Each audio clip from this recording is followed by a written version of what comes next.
Dumating ka sa Senado. Yan ang iginiit ni Pangulong Ferdinand Marcos Jr. sa mga nagtutulak na payagang makaboto at makadalo ang senador sa pamamagitan ng virtual sessions. Nabahala rin ang Pangulo sa mga nangyayaring drama sa Senado. Nakatutok si Daniel Manalastas. Si Pangulong Ferdinand R. Marcos Jr. na dating senador may sentimiento rin sa mainit na usapin ngayon sa Senado na panukalang amyendahan ng rules na magbubuka sa pagkakataon na makadalo at makaboto ang isang senador online.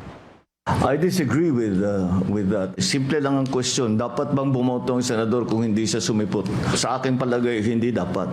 Kung talagang importante siya makaboto, dumating ka sa Senado. May hirit din si Pangulong Marcos kay Senator Ronald De La Rosa na kasalukuyang may warrant of arrest mula sa International Criminal Court na pinaghahanap ng otoridad.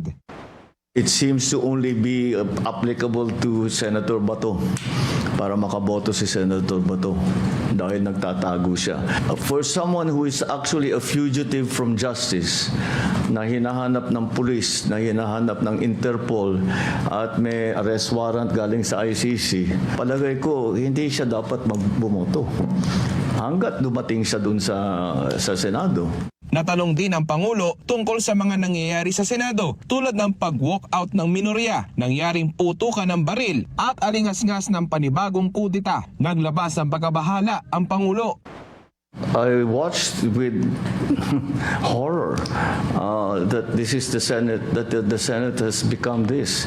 Madalas kaming nagtitinginan ni E.S. Ralph, ganyan ba tayo? Ganyan ba tayo nung senador tayo? Meron ba tayong ganyan na ginagawa? Hindi tayo ganyan. Paano nangyari? Yung Senado hindi na kagaya nung panahon natin. Dahil personalan na eh. Naging personal. Pati ang eksena ng putukan ng baril, may sentimiento rin ang presidente. Tapos, hindi ko maintindihan. Walang nangyayaring kagaya niyan nung panahon ko sa Senado. Sabi ni Senador Ping Lacson, maaaring makalahok pa rin sa impeachment trial ni Vice President Sara Duterte ang mga senator judges na nahaharap sa pag-aresto at pagkakakulong nang hindi na kailangan pang dumalo o bumoto online. Ang remedyo raw, humingi ng permiso ang impeachment court sa korte o sa Sandigan Bayan. Hindi rin daw pwede ang work from jail. Daniel Manalastas, IBC News.